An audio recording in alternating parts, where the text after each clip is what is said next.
자, 최근에 아주 흥미로운 조사 결과가 하나 나왔습니다. 바로 2025년 대한민국 국가 이미지에 대한 건데요. 이게 그냥 단순한 숫자들이 아니에요. 뭐랄까, 세계가 우리를 어떻게 보는지, 또 우리는 우리 자신을 어떻게 생각하는지, 그 두 가지 시선이 담긴 하나의 거울 같은 거라고 할 수 있죠. 오늘 저와 함께 이 거울을 한번 깊숙이 들여다보면서 대한민국의 빛나는 모습, 그리고 그 뒤에 숨겨진 짙은 그림자는 뭔지 낱낱이 파헤쳐 보겠습니다. 자, 바로 본론으로 들어가 볼까요? 화면에 딱 보이는 이 숫자 82.3%. 이게 과연 뭘 의미하는 숫자일까요? 바로 2025년 기준으로 전 세계 사람들한테 한국에 대해 어떻게 생각하세요? 라고 물었을 때 아주 긍정적입니다. 라고 대답한 비율이에요. 이게 얼마나 대단한 거냐면요. 조사를 시작한 이래로 역대 최고치입니다. 한마디로 지금 대한민국의 인기가 정말 하늘을 찌를 듯이 정점을 찍었다는 거죠. 아니, 정말 놀랍지 않나요? 전 세계 사람 10명 중에 8명 이상이 한국을 좋아한다는 거잖아요. 도대체 무엇이 이 사람들의 마음을 그렇게 사로잡은 걸까요? 오늘 그 질문에 대한 답을 데이터 속에서 한번 같이 찾아보시죠. 자, 그럼 먼저 이 눈부신 성과의 밝은 면, 그러니까 빛에 해당하는 부분부터 한번 살펴볼게요. 전 세계가 한국을 얼마나 좋게 보고 있는지 그 긍정적인 이야기부터 시작해 보겠습니다. 이 그래프 한번 보세요. 이 82.3%라는 엄청난 숫자가 하루아침에 짠 하고 나타난 게 아니라는 걸 바로 알 수 있죠. 보시면 2018년부터 아주 꾸준히 올라왔어요. 물론 중간에 살짝 주춤하기도 했지만 전체적인 방향은 누가 봐도 명백하게 우상향 곡선을 그리고 있잖아요. 이건 뭘 의미하냐면 한국의 인기가 그냥 잠깐 반짝하는 유행이 아니라 이제는 정말 거스를 수 없는 아주 단단한 흐름이 됐다는 명백한 증거라고 할 수 있겠습니다. 그럼 도대체 그 매력의 원천이 뭘까요? 이 차트를 보면 답이 바로 나옵니다. 압도적인 1위? 역시나 문화 콘텐츠네요. 무려 45.2%, 그러니까 거의 절반에 가까운 사람들이 K-팝이나 드라마, 영화 같은 K-컬처 때문에 한국을 좋아하게 됐다고 말한 거예요. 그 뒤를 이어서는 현대적인 생활문화, 그리고 한국 제품이나 브랜드, 또 경제 수준 같은 것들이 따라오고 있고요. 결국 K컬처가 지금의 대한민국 이미지를 이끌고 있는 가장 강력한 엔진이라고 할 수 있는 거죠. 자, 그러면요, 구체적으로 어떤 나라 사람들이 한국을 이렇게나 좋아하고 있을까요? 이제 시야를 좀 더 넓혀서 전 세계 지도를 한번 펼쳐보겠습니다.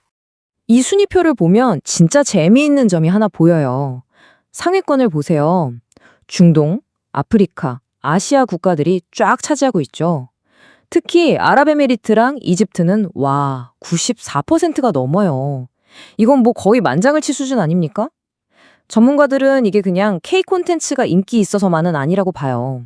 한국의 우리도 할 수 있다는 식의 경제 발전 모델에 대한 존경심, 그리고 정부 차원에서도 교류를 아주 활발하게 한 게 다 합쳐져서 이런 시너지를 낸 결과라고 분석하더라고요. 그런데 여기서 우리가 진짜 주목해서 봐야 할 아주 특별한 케이스가 하나 있습니다. 바로 영국이에요. 유럽 국가들 중에서 유독 정말 눈에 확 띄는 변화를 보여줬거든요. 자, 이걸 한번 보세요.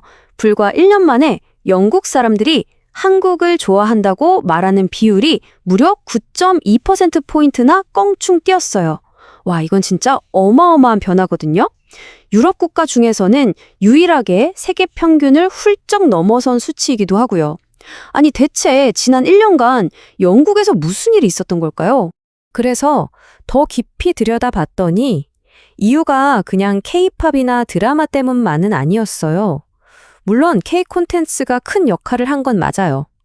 그런데 진짜 흥미로운 점은 영국 사람들의 관심이 이제 사회나 정치 문제로까지 넓어졌다는 거예요. 특히 한국 사회가 어떤 정치적인 위기를 겪을 때 시민들이 직접 광장에 나와서 목소리를 내고 문제를 해결하고 다시 일어서는 그 모습에 굉장히 깊은 인상을 받았다고 합니다. 바로 이 민주주의의 회복력 같은 거요. 이건 정말 중요한 신호예요. 이제 영국은 한국을 그냥 재밌는 콘텐츠 만드는 나라가 아니라 살아 숨쉬는 역동적인 민주주의 국가로 보기 시작했다는 뜻이니까요. 자, 지금까지는 세계가 우리를 얼마나 밝고 긍정적으로 보는지 그 빛에 대한 이야기를 나눠봤습니다. 하지만 이제부터는 그 거울을 우리 자신에게로 한번 돌려볼 시간입니다. 여기서부터는 분위기가 완전히 달라질 겁니다. 이 그래프에 한번 집중해 주세요. 왼쪽에 있는 막대, 세 개가 우리를 보는 점수는 82.3%죠. 그런데 오른쪽에 있는 막대, 정작 우리 스스로가 우리에게 매긴 점수는 고작 60.4%밖에 안 됩니다. 이 믿기 힘든 차이, 눈에 들어오시나요? 자그마치 21.9%포인트. 이만큼이나 차이가 나는 거예요. 세상은 우리한테 막 박수를 쳐주고 있는데 정작 우리는 우리 스스로한테 너무나 혹독한 점수를 주고 있는 거죠. 이 엄청난 인식의 차이, 도대체 어디서부터 시작된 걸까요? 네, 바로 이 지점에서 우리는 대한민국 국가 이미지의 또 다른 얼굴, 바로 그림자와 마주하게 됩니다. 지금부터 이 거대한 격차가 왜 생기는 건지 그 원인을 한번 추적해 보겠습니다. 대체 우리 안에서는 무슨 일이 벌어지고 있는 걸까요? 세계의 시선이 아니라 바로 우리 안에서 우리를 바라보는 시선. 그 냉정하고 비판적인 시선에는 어떤 이유가 숨어 있는지 지금부터 알아보겠습니다. 이 엄청난 인식 차이에 대한 실마리는요, 한국에 직접 살아본 한 외국인이 남긴 이 말 한마디에 담겨 있습니다. 한국은 방문하기엔 정말 환상적인 나라지만 막상 살기에는 보이지 않는 장벽이 너무 많은 나라다. 이 말이 어쩌면 우리가 마주한 문제의 핵심을 정확히 꿰뚫고 있는지도 모릅니다. 밖에서 보는 화려함과 안에서 직접 겪는 현실의 그 차이 말이죠. 그리고 데이터는 이 현실을 아주 냉정한 숫자로 보여주고 있어요. 보세요. 첨단 기술이나 혁신 같은 항목에서는 한국이 세계 최고 수준의 점수를 받았습니다. 그런데 사회적 약자를 배려하는가 혹은 다양한 문화를 포용하는가 같은 항목으로 넘어가면 점수가 그냥 바닥으로 뚝 떨어져 버려요. 이건 마치 우리의 하드웨어, 그러니까 기술력이나 경제력은 이미 선진국 수준인데 소프트웨어, 즉 우리 사회의 따뜻함이나 성숙도는 아직 그 속도를 따라가지 못하고 있다는 뼈아픈 자기 고백과도 같은 거죠. 이 낮은 점수 뒤에는 어떤 현실이 숨어 있을까요? 바로 이런 것들입니다. 학교에 들어가는 순간부터 직장을 구할 때까지 평생에 걸쳐서 겪어야 하는 지독한 경쟁, 그리고 그 경쟁 때문에 사회 전체에 만연해 있는 끝없는 피로감. 또 우리와 조금 다른 사람들, 예를 들어 외국인이나 사회적 소수자들이 느끼는 보이지 않는 벽과 차별. 바로 이런 우리 내부의 문제들이 우리 스스로를 이렇게 박하게 평가하게 만드는 진짜 이유인 겁니다. 자, 이제 우리는 대한민국의 밝은 면, 빛과 어두운 면, 그림자를 모두 살펴봤습니다. 이제 이 두 가지의 완전히 다른 모습을 정리하면서 이번 조사가 우리에게 던지는 진짜 질문이 무엇인지 생각해 보겠습니다. 바로 이게 오늘 우리가 함께 들여다본 대한민국의 두 얼굴입니다. 왼쪽의 빛은 전 세계가 열광하는 문화 강국, 혁신적인 기술 대국, 그리고 위기를 극복하는 민주주의 국가의 모습이죠. 하지만 오른쪽의 그림자는 끝없는 경쟁에 내몰린 사회, 서로를 보듬어주지 못하는 낮은 포용성, 보이지 않는 차별이 존재하는 우리의 현실입니다. 바로 지금 저와 여러분 모두가 이 두 개의 얼굴을 동시에 가진 나라에 살고 있는 겁니다. 그래서 이 데이터는 우리에게 아주 묵직한 질문 하나를 던집니다.